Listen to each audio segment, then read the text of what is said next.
Keberhasilan sebuah perayaan itu tidak terletak pada seberapa gebiarnya pelaksanaan perayaan itu, melainkan ada tidaknya perubahan yang positif setelah perayaan itu.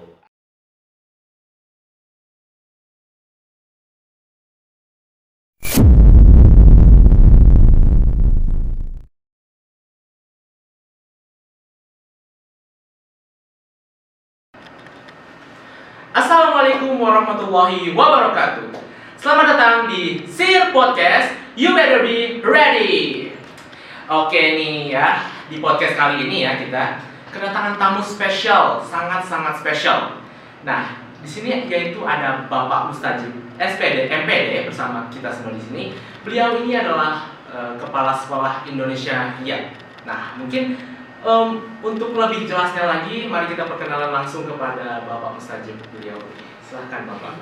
Terima kasih Mas Aulia. Nama sudah diperkenalkan tadi, Mustajib, sederhana saja.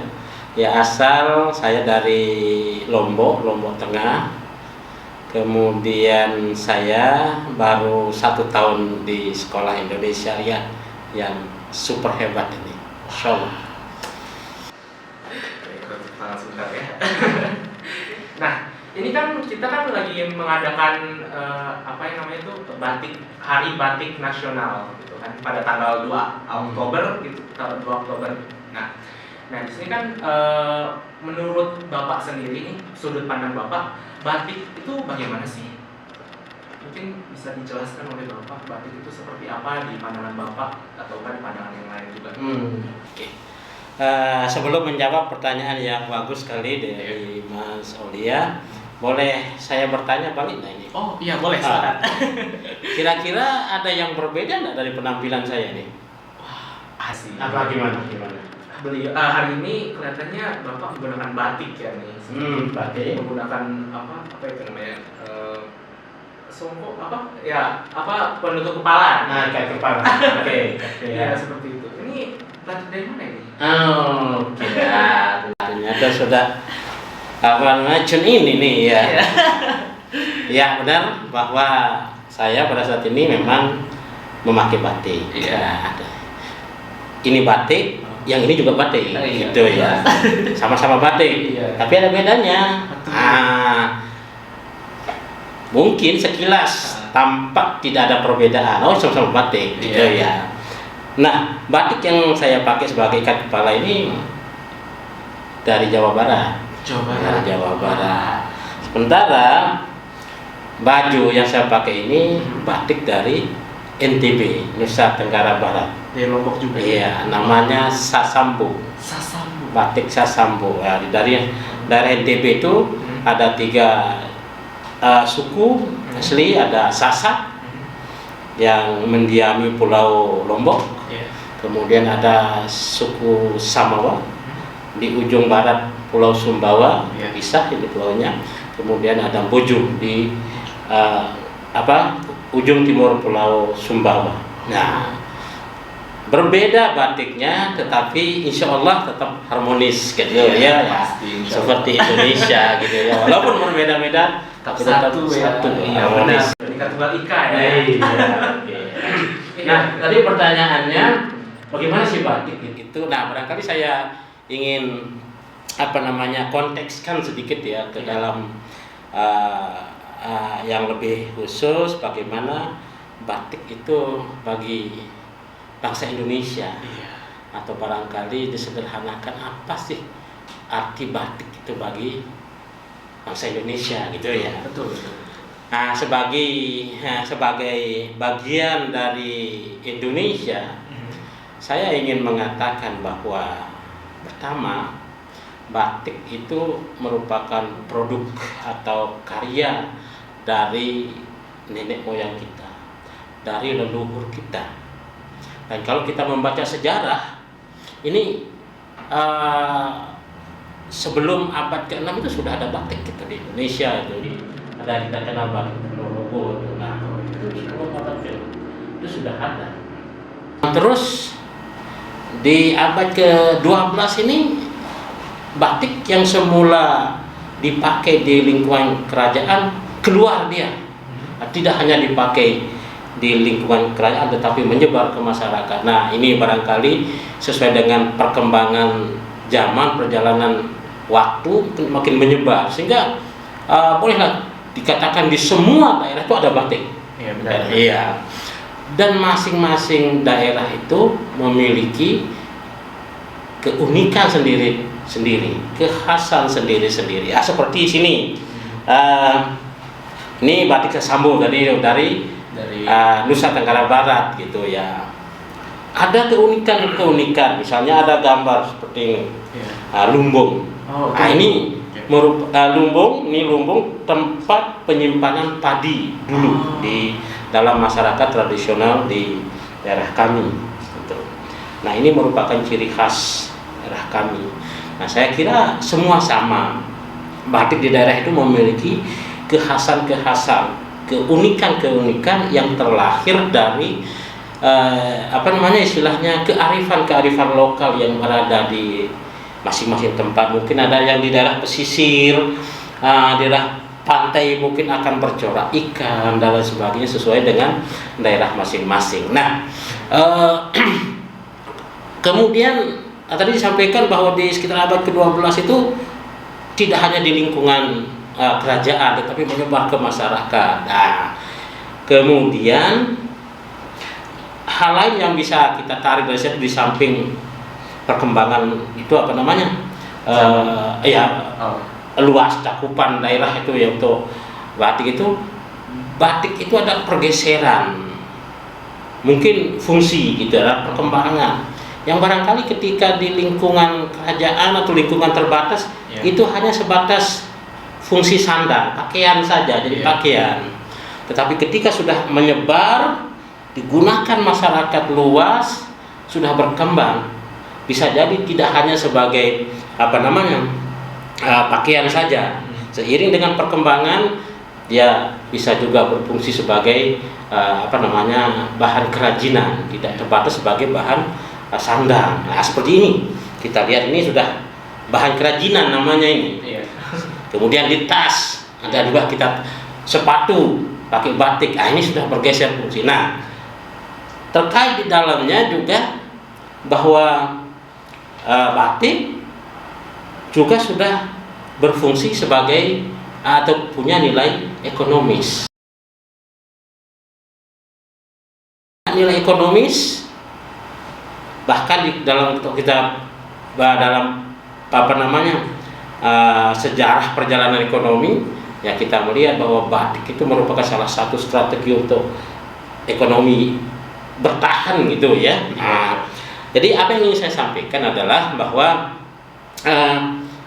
di dalam batik itu sendiri ada nilai-nilai sejarahnya, ada nilai seninya, kemudian ada nilai ekonomisnya dan banyak-banyak. Dan ini artinya bahwa budaya itu penting.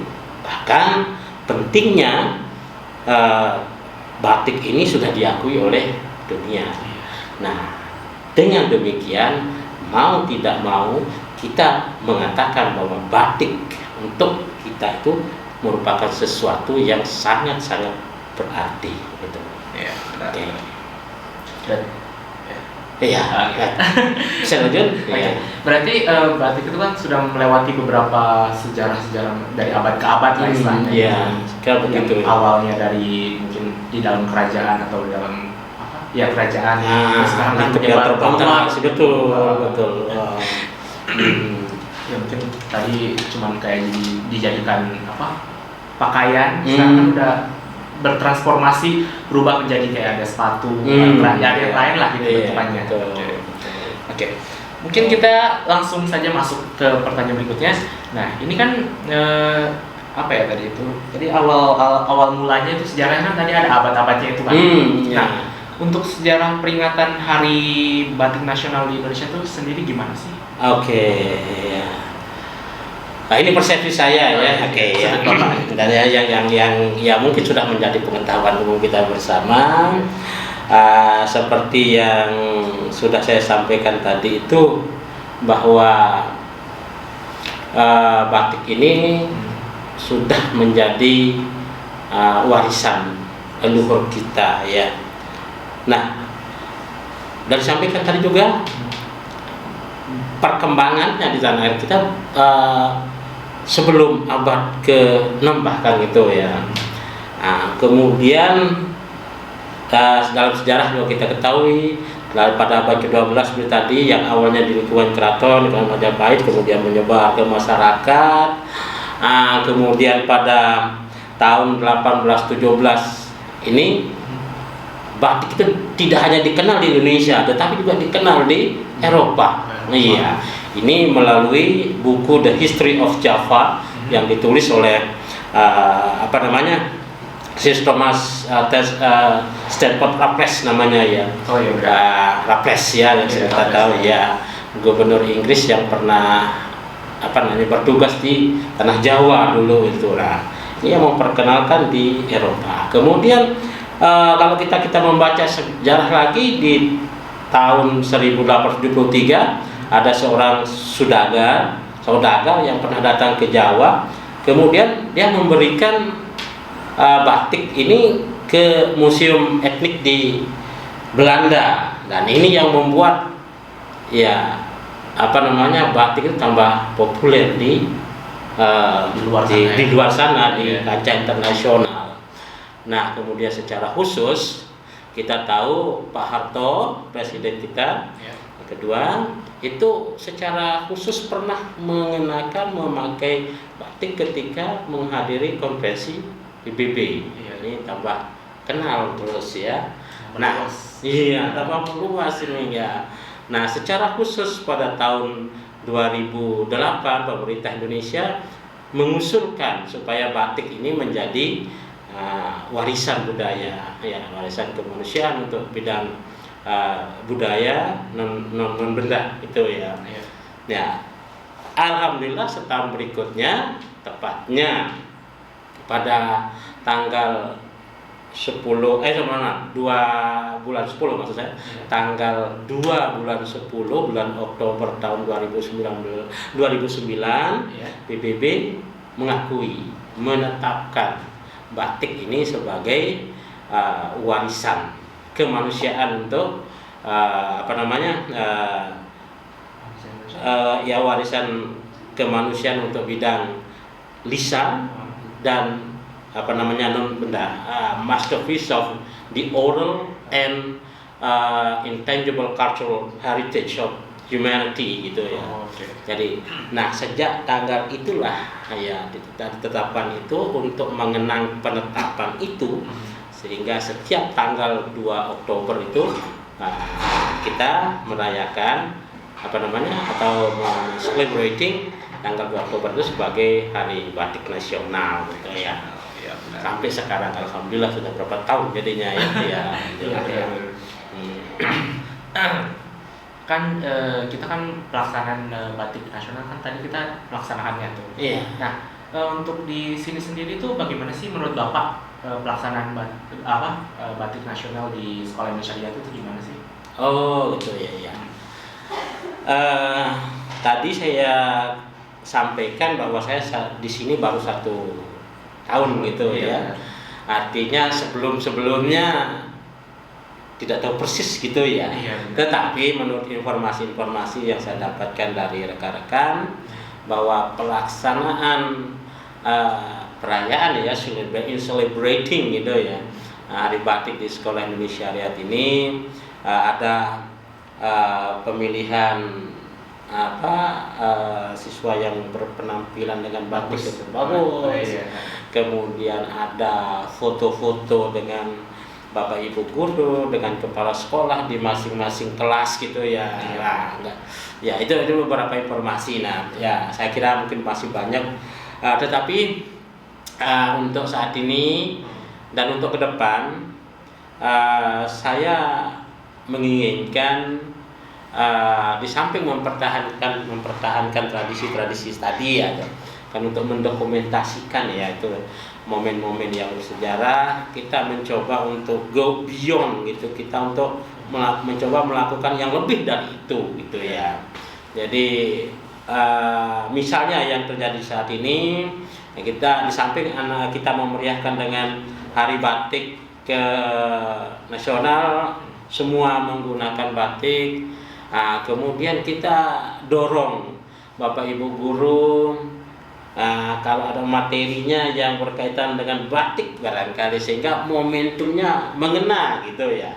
Jadi bagaimana konteksnya mengena? Misalnya ketika kita tidak menggunakan batik, sulit bertanya, ini batik apa namanya? Ini batik apa? Nggak tahu. Tetapi kalau pakai batik itu langsung ada pertanyaan, oh batik yang Anda pakai itu apa namanya? Dari daerah mana? Gitu. Nah, itu akan lebih kontekstual. Jadi ketika semua pakai batik, kemudian kita mencoba memperkenalkan.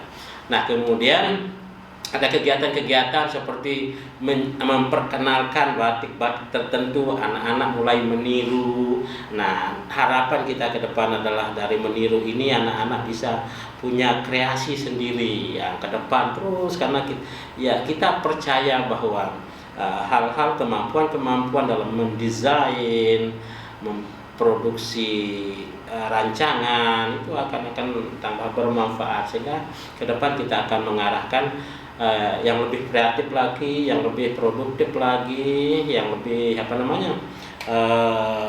produktif, kreatif, variatif kegiatan-kegiatan itu ke depan.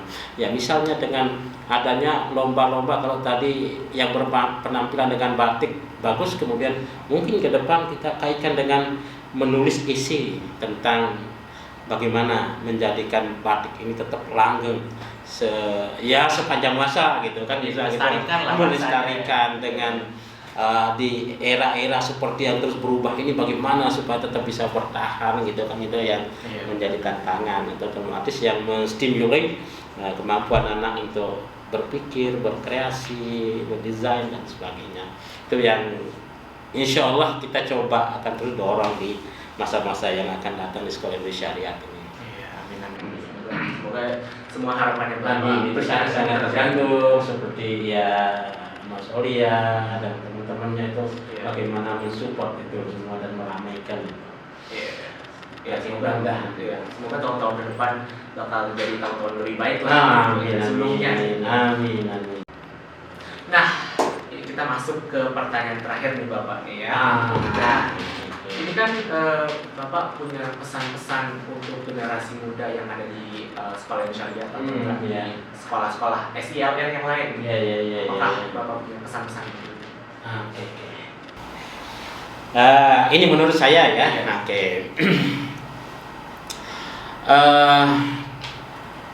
Keberhasilan sebuah perayaan, termasuk perayaan Hari Batik Nasional ini, ya menurut kata orang pintar tidak terletak pada seberapa wahnya, seberapa gebiarnya perayaan itu, melainkan keberhasilannya itu ditandai apakah ada perubahan ke arah yang positif setelah perayaan ini. Mungkin agak abstrak ya kedengarannya ya. Jadi sekali lagi saya tegaskan bahwa keberhasilan sebuah perayaan itu tidak terletak pada seberapa gebiarnya pelaksanaan perayaan itu, melainkan ada tidaknya perubahan yang positif setelah perayaan itu. Contoh perubahan yang positif misalnya dalam sisi pengetahuan, kemudian dalam sisi attitude kita, kemudian juga dalam persepsi kita, kemudian juga yang termasuk keterampilan juga gitu ya. Misalnya kan tadi sudah disampaikan gitu ya, sudah kita tahu bersama bahwa batik ini sangat berarti bagi kita, bangsa kita gitu ya. Dan berartinya itu sudah diakui secara mendunia. Memang sekarang mungkin masih banyak di antara kita, mungkin anak-anak kita, terutama anak-anak sekolah Indonesia luar negeri yang memang agak jauh dari tanah air, banyak yang barangkali masih tidak mengerti. Misalnya tanya, ini batik apa yang Anda pakai gitu ya, apa namanya. kira-kira di daerah mana ini gitu. Apa motifnya? Saya kira banyak yang tidak tahu karena taken for granted, asal pakai saja gitu ya. Nah, ini kan artinya kalau dia mau berubah memaknai peristiwa ini, jadi dia harus berpikir, saya harus tahu banyak tentang batik ini sebagai warisan budaya yang sudah diakui dunia. Apalagi keberadaan saya di luar negeri yang suatu waktu bisa menjadi duta budaya bagi yang lain. Saya harus menjelaskan, ini kok batik begini, warnanya, bentuknya kok begini, kok beda dengan itu. Memang bedanya di mana? Ini apa? Itu harus kita mampu menjelaskan itu. Mau tidak mau, kalau dia itu memang betul-betul menghargai, ingin memaknai perayaan, dia akan belajar banyak gitu. Belajar sebanyak-banyak sehingga bisa menjelaskan sebanyak-banyak mungkin tentang batik ini gitu ya. Kemudian bisa yang kedua, persepsi atau sikapnya. Jadi barangkali karena dia tinggal di luar negeri, terbiasa dengan artinya pola pikir atau pola berpakaian atau pola ini batik gini udah di kampungan atau apa, enakan kita yang di modern inilah gitu misalnya, kan gitu ya, bisa saja ya namanya itu ya, namanya tidak tahu persis gitu kan, ketidaktahuan gitu ya. Nah, dengan tahu bahwa ternyata dunia saja mengakui ini batik ini betapa penting, betapa berarti sehingga dijadikan warisan budaya. Nah, saya sebagai orang Indonesia, sebagai bagian dari bangsa Indonesia, saya harus lebih bangga lagi gitu sehingga yang sebelumnya hanya pakai batik sekali dalam setahun saat ada perayaan ini, nah mulai saat itu setiap ada kesempatan, ada pesta sedikit-sedikit di luar negeri, teman-teman ini dia pakai batik. Saya ingin menunjukkan batik saya Indonesia yang sudah menjadi warisan. Ini namanya ada perubahan persepsi itu gitu ya, sudah menghargai batiknya. Kemudian bagaimana dengan misalnya dengan keterampilan, bisa jadi kan misalnya ini batiknya sudah bagus, sudah banyak dari bermacam-macam, ada dari Sulawesi, ini modelnya, kemudian ini. Nah, kalian berkreasi, saya belajar bagaimana supaya seperti tadi itu, supaya batik ini tetap bertahan, tetap menjadi kebanggaan kami bangsa Indonesia, menjadi kebanggaan dunia, yang diakui, dibanggakan di tingkat internasional. Ya, saya terus harus menciptakan sesuatu, menciptakan kreasi-kreasi yang baru, motif-motif yang baru, dan insya Allah itu tidak akan pernah kering dari ide itu. Nah, ada guru kita Ibu Sinta itu pernah menjadi juara mendesain batik pesisir itu. Wow. Nah, itu nanti bisa ditiru itu, bisa belajar dari beliau itu. Banyak hal yang bisa dipelajari. Nah, dengan berpikir seperti itu dia akan terus berusaha. Nah, ketika ada perubahan-perubahan ke arah positif itulah sebagai penanda yang real bahwa baginya suatu perayaan ini itu sudah memberi makna bagi dia, sudah bermakna bagi dirinya gitu. Nah, harapannya seperti itu nanti ya. Jadi tidak hanya sebagai setelah selesai tanggal 2 kita pakai batik, besoknya sepi. Nah, gitu. Jadi mungkin kita jadikan tanggal 2 ini, kegiatan kita ini sebagai momentum untuk lebih banyak lagi mengenal batik, kemudian lebih menghargai lagi batik, lebih sering-sering kita pakai, kemudian lebih kita sebagai generasi muda ini menyiapkan dari sekarang bagaimana melanggengkan batik ini menjadi kebanggaan kita bangsa Indonesia dan dibanggakan oleh dunia internasional. Saya kira begitu ya. Oke, baik. Mungkin kita harus lebih banyak mempelajari lah itu istilahnya.